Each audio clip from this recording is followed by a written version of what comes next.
नमस्कार दोस्तों, smart study with RJ में आपका स्वागत है।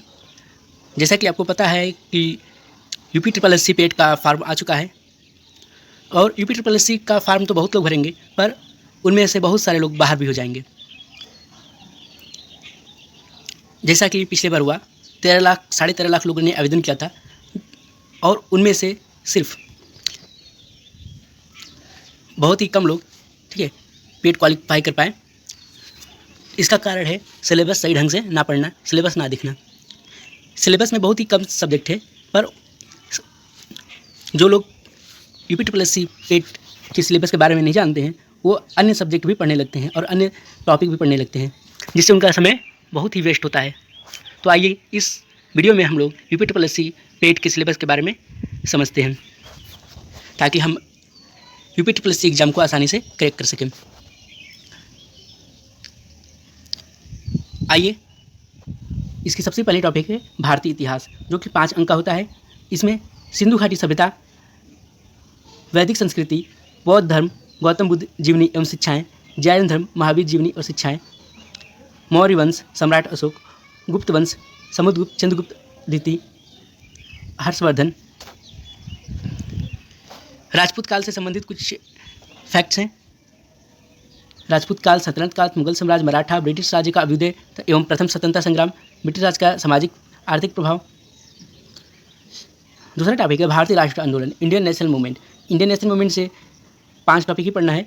इसमें स्वाधीनता आंदोलन के प्रारंभिक वर्ष, स्वदेशी तथा सविनय अवज्ञा आंदोलन, महात्मा गांधी तथा अन्य नेताओं की भूमिका, क्रांतिकारी आंदोलन तथा उग्र राष्ट्रवाद का उदय, विधायी संशोधन तथा ब्रिटिश इंडिया एक्ट 1935 और भारत छोड़ो आंदोलन, आज़ाद हिंद फौज तथा नेताजी सुभाष चंद्र बोस। ज्योग्राफी की बात करें तो ज्योग्राफी में भारत का वैश्विक विश्व का भौतिक भूगोल पढ़ना है। इनमें मुख्य टॉपिक है नदियाँ तथा नदियाँ घाटी, भूजल संसाधन, पर्वत पहाड़ियाँ, हिमनद, मरुस्थल और शुष्क क्षेत्र, वन, खनिज संसाधन विशेषकर भारत में, भारत एवं विश्व का राजनीतिक भूगोल, जलवायु तथा मौसम, टाइम जोन, जनसांख्यिकी परिवर्तन तथा प्रवास। जैसा कि आप देख सकते हैं कि इन सभी टॉपिकों से 5-5 नंबर के थे। भारतीय अर्थव्यवस्था से भी 5 नंबर पूछा जाएगा। भारतीय अर्थव्यवस्था में 1947 से 1991 तक पढ़ना है और इसके आगे तक भी पढ़ सकते हैं। ठीक है, इसका पहला टॉपिक है योजना आयोग तथा पंचवर्षीय योजनाएं। पंचवर्षीय योजनाएं और योजना आयोग से बहुत सारे क्वेश्चन देखने को मिलते हैं इस परीक्षा में। मिश्रित अर्थव्यवस्था का विकास, निजी एवं सार्वजनिक क्षेत्र, हरित क्रांति, दूध विकास एवं फ्लड ऑपरेशन, बैंकों का राष्ट्रीयकरण तथा सुधार, वर्ष 1991 में आर्थिक सुधार तथा उसके बाद की अर्थव्यवस्था के बारे में पढ़ना है। वर्ष 2014 के पश्चात आर्थिक सुधार, इनमें कृषि सुधार है, ढांचागत सुधार, श्रम सुधार, आर्थिक सुधार और जीएसटी सुधार। इन सभी टॉपिक को अच्छे से पढ़ना है। अब हम लोग बात करते हैं भारतीय संविधान एवं लोक प्रशासन। इसमें से भी 5 नंबर के प्रश्न आते हैं। भारतीय संविधान की बात करें तो भारतीय संविधान की कुछ टॉपिक है। भारतीय संविधान की मुख्य विशेषताएं, राज्य के नीति निर्देशक सिद्धांत, मौलिक अधिकार एवं कर्तव्य, संसदीय प्रणाली, संघीय प्रणाली, संघ एवं केंद्र शासित प्रदेश, केंद्र और राज्य संबंध, ये सभी महत्वपूर्ण टॉपिक है। न्यायिक ढांचा, सर्वोच्च न्यायालय, उच्च न्यायालय, जिला प्रशासन, स्थानीय निकाय तथा पंचायती राज्य संस्थाएं। सामान्य विज्ञान की बात करें जो कि टॉपिक नंबर 6 है। सामान्य विज्ञान से भी 5 नंबर के प्रश्न आते हैं।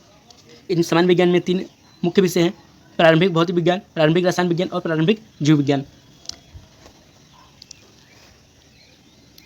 और अंकगणित की बात करें तो अंकगणित इतना भी हार्ड नहीं पूछा जाता है जितना हम लोग एसएससी बैंक में देते हैं। इसमें सिर्फ प्रारंभिक अंकगणित ही पढ़ना पड़ता है और इसमें मुख्य चैप्टर है पूर्ण संख्या, भिन्न तथा दशमलव, प्रतिशतता। ठीक है, परसेंटेज को अच्छे से पढ़ना है। साधारण अंकगणितीय समीकरण, वर्गमूल, घातांक एवं घात, औसत। अगला टॉपिक है सामान्य हिंदी। सामान्य हिंदी से 5 नंबर के प्रश्न आते हैं। सामान्य हिंदी में मुख्य टॉपिक है संधि, विलोम शब्द, पर्यायवाची शब्द, वाक्यांशों के लिए एक शब्द, लिंग, समश्रुत भिन्नार्थक शब्द, मुहावरे एवं लोकोक्तियाँ, सामान्य अशुद्धियाँ, लेखक और रचनाएं जिसमें कि गद्य एवं पद्य शामिल है।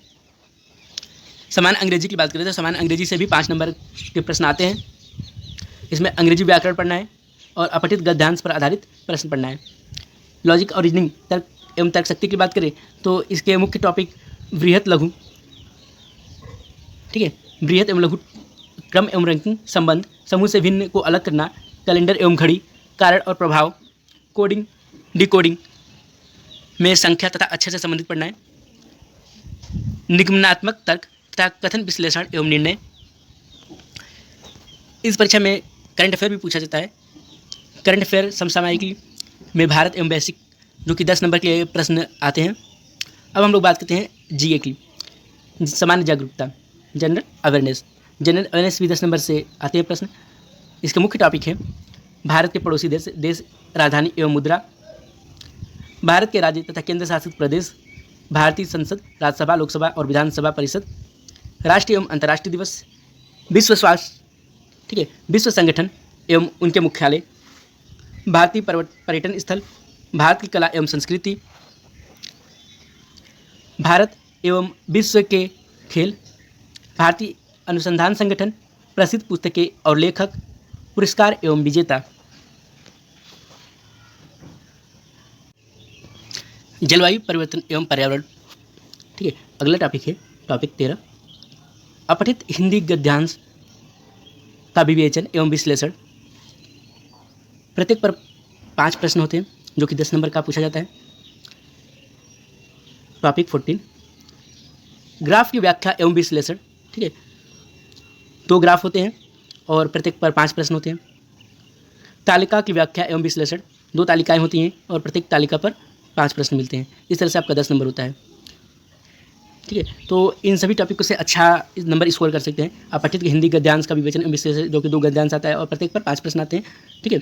2 गद्यांश और प्रत्येक 5 10 नंबर यहाँ से हमको मिल जाता है। उसी तरह ग्राफ अच्छे से पढ़ना है, ठीक है, क्योंकि कम समय में हम लोग इस टॉपिक से अधिक स्कोर कर सकते हैं। तो सिलेबस से एक्स्ट्रा कुछ भी ना पढ़े, जिससे अधिक नंबर बनता है उस टॉपिक पर अधिक ध्यान दें। जो टॉपिक आपको अच्छे से आती है उसको और अच्छा तैयार करें, और इन तरीकों को आजमाने के बाद आप अच्छे से पेट क्वालिफाई कर जाएंगे, और अच्छे से नहीं अच्छे नंबर से भी क्वालिफाई करेंगे। बस एक्स्ट्रा चीज़ ना पढ़ें, फालतू चीज़ों में ना लगे।